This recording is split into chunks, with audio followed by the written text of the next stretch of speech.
Under åren 2017 till och med mars 2023 inträffade 1810 skjutningar, varav 248 med dödlig utgång och 613 skadade.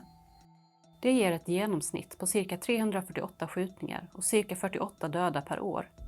Antalet utlösta sprängningar var under samma period 537, vilket motsvarar ett genomsnitt på cirka 100 utlösta sprängningar per år. Majoriteten av dessa skjutningar och sprängningar bedömer polisen ha koppling till kriminalitet och särskilt narkotikahandel.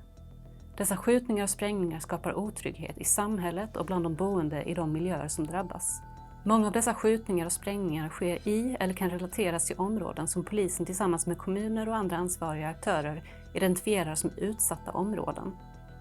Denna problematik tar mycket av polisens, rättssystemets, sjukvårdens och andra viktiga delar av samhällets resurser i anspråk. Myndigheter har en central roll i att motverka brott och särskilt den brottslighet som skapar en stark otrygghet i drabbade områden i samhället. Det brottsförebyggande arbetet är helt centralt för att vi som samhälle ska kunna vända utvecklingen. För att kunna arbeta förebyggande behöver myndigheten ha en god förståelse för olika bakomliggande faktorer som ligger till grund för brottsutveckling och otrygghet. Polisen och kommunerna behöver ha en god lägesbild för att kunna sätta in rätt resurser i rätt tid, i rätt område. Här kan vi som forskare bidra genom vetenskapliga arbetssätt och analyser av bakomliggande faktorer och livsvillkor. Genom att använda evidensbaserade metoder kan vi komplettera myndigheternas arbetssätt och därigenom tillhandahålla en förbättrad lägesbild inför beslut om vilka förebyggande insatser som behöver sättas in. På så sätt kan myndigheterna inte bara identifiera områden som redan är utsatta, utan även på ett tidigt stadium se andra områden som håller på att utvecklas i fel riktning. Forskare vid Lunds universitet och Malmö universitet har tillsammans med Polismyndigheten utvecklat en digital och nationell karta som visar människors livsvillkor inom 250 meters rutor inom svenska tätorter. Denna livsvillkorskarta kallas även för den strategiska kartan eller kartverktyget. Med livsvillkor menas här människors förutsättningar att kunna utveckla fullgoda liv. Själva forsknings- och utvecklingsarbetet har pågått sedan 2015 och den strategiska kartan har använts sedan 2019 och implementeras i polisens interna kartsystem över hela Sverige. Den strategiska kartan bygger på en sammanvägning och indexering av 6 olika socioekonomiska variabler. Dessa variabler är boende per boyta, förvärvsarbetande, inkomstnivå, ensamstående med barn, utländsk härkomst och endast förgymnasial utbildning. Dessa variabler har visat sig ha statistiska samband med olika typer av brott. I kartan visas rutor i en färgskala från rött till grönt. I röda rutor finns det statistiskt sett i genomsnitt sämre livsvillkor. I gröna rutor är livsvillkoren i genomsnitt bättre.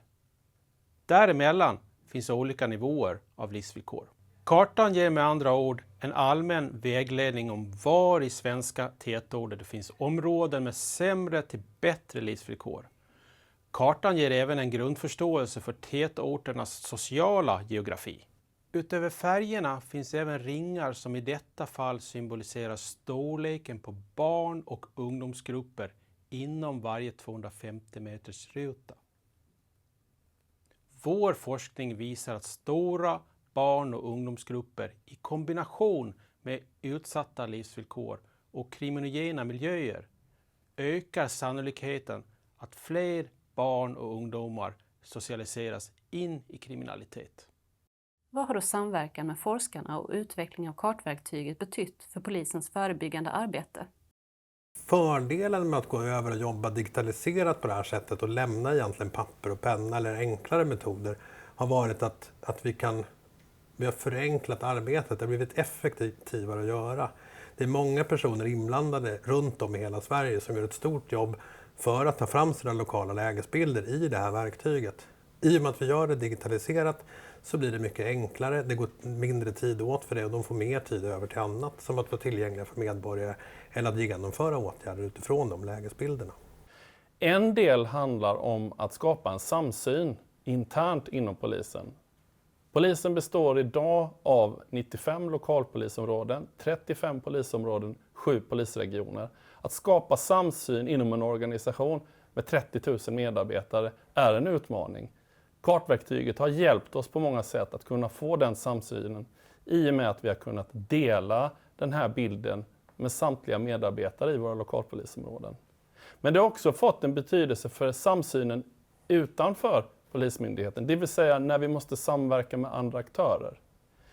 Med utgångspunkt från vad kartan faktiskt visar, det vill säga livsvillkor och data över demografi, så kan vi också nå en större förståelse och en gemensam förståelse med andra samverkande parter, exempelvis kommuner, skolor, bostadsbolag, men också andra myndigheter. Vikten av att kunna se geografin utifrån 250 meters rutor menar vi på är en central förutsättning för att polisen också ska kunna identifiera var någonstans i geografin är det vi behöver förstå orsakerna till varför brotten upprepar sig. Att dela in geografin i 250 meters rutor innebär också bättre förutsättningar för polisen att kunna dela information. Personuppgifter som är tätt förknippat med brott och brottsanalyser kan då räknas om till 250 gånger 250, vilket innebär att vi inte får problem med att dela datan med andra aktörer just beroende på att de kan innehålla personuppgifter. Det finns flera myndigheter idag som får uppdrag kring utsatta områden att förbättra situationen, att stödja kommuner med medel eller med metodutveckling som Socialstyrelsen och Brottsförebyggande rådet. Och det finns också andra aktörer som är inne och jobbar som behöver de här beskrivningarna. Och då kan vi dela de här kartlagren. Istället för att skicka en text eller något sånt så kan de få ett digitalt kartlager där de sen kan lägga på den information de behöver för att kunna matcha sitt arbete mot de problem som finns där. Kartverktyget visualiserar ju datat med sådana här infärgade 250 meters rutor och andra symboler. Men bakom den här symbologin så ligger dock väldigt mycket data. Och den datat är väldigt viktig att tillgängliggöra på ett enkelt sätt för våra användare. Rent tekniskt tillhandahålls datat därför via olika servertjänster. Och fördelen med att göra på det sättet är att datat då kan användas av väldigt många olika applikationer och för olika ändamål. Ett konkret exempel på hur kartverktyget används inom myndigheten är en så kallad dashboard. En webbapplikation som öppnas via webbläsaren och som låter lokalpolisområdet undersöka och jämföra områden med varandra samtidigt som det underliggande datat syns.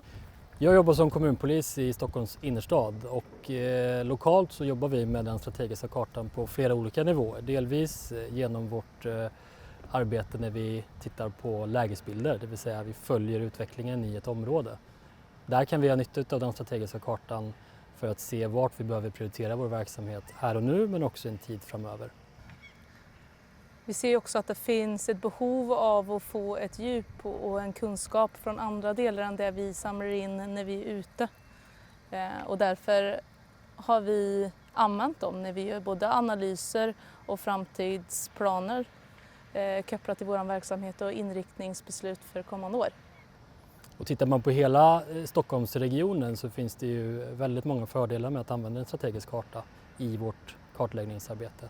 Just för Stockholms innerstad så har vi kanske inte några direkta socioekonomiskt utsatta områden. Men att ha kunskap om hur de faktiska livsvillkoren ser ut ger oss ändå en väldigt bra grund att stå på när vi gör våra prioriteringar lokalt.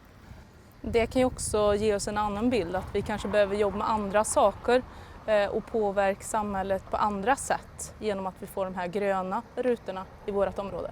I vårt gemensamma lägesbildsarbete som vi använder i vårt område tillsammans med våra externa samverkanspartners, Stockholms stad i vårt fall, så använder vi den strategiska kartan för att kartlägga området och få en bild av vart vi behöver prioritera våra resurser och vår verksamhet. Och på samma sätt använder sig Stockholms stad i vårt fall av den strategiska kartan vad gäller sina resurser och våra gemensamma åtaganden. Så att den strategiska kartan för oss är väldigt viktig i våra prioriteringar. Den hjälper oss ju också att förstå kanske problem som vi gemensamt ser. Polisen kanske ser en problematik, stadsdelen ser en annan. Och om vi har den här som en grund så kan vi förstå rotorsaken till vissa problem. Finns det någon väsentlig kritik i omsättning av denna forskning till praktisk nytta som man behöver ta hänsyn till? Det finns flera aspekter som gör att man ska hantera diskussioner kring social utsatthet och livsvillkorskartor med försiktighet. Det är viktigt att komplettera och nyansera diskussionen kring dem. Det finns flera kritiska synpunkter som är viktiga att ta hänsyn till. För det första kan utsatta områden bli än mer stigmatiserade än vad de redan är. Då förstärks den känsla av övergivenhet som många boende ger uttryck för. Därför är det viktigt att vara tydlig och transparent med hur polis och forskning arbetar för att kartlägga livsvillkor. För det andra finns det risk för kollektiv skuldbeläggning. Det är bara 1% av de som bor i polisens utsatta områden som är involverade i kriminella nätverk. 99% är det inte. Det finns inga enkla orsakssamband mellan att leva under sårbara eller utsatta livsvillkor och att begå brott. Däremot har de flesta som dras in i kriminella nätverk växt upp med social utsatthet. För att nyansera bilden och skapa samsyn mellan aktörer kan livsvillkorskartan vara en viktig utgångspunkt. Dels kan man säga att om livsvillkoren förbättras generellt i ett område påverkas även de som har störst behov av stöd. Därför är det viktigt att följa upp hur livsvillkoren förändras i ett område med stöd av livsvillkorskartor. Går utvecklingen i området i positiv eller negativ riktning? Dels måste de boende vara med och beskriva hur de upplever sitt område och vad de ser som positivt. Vad ser de som viktigt för att förbättra situationen? Det ger en kompletterande bild till livsvillkorskartorna.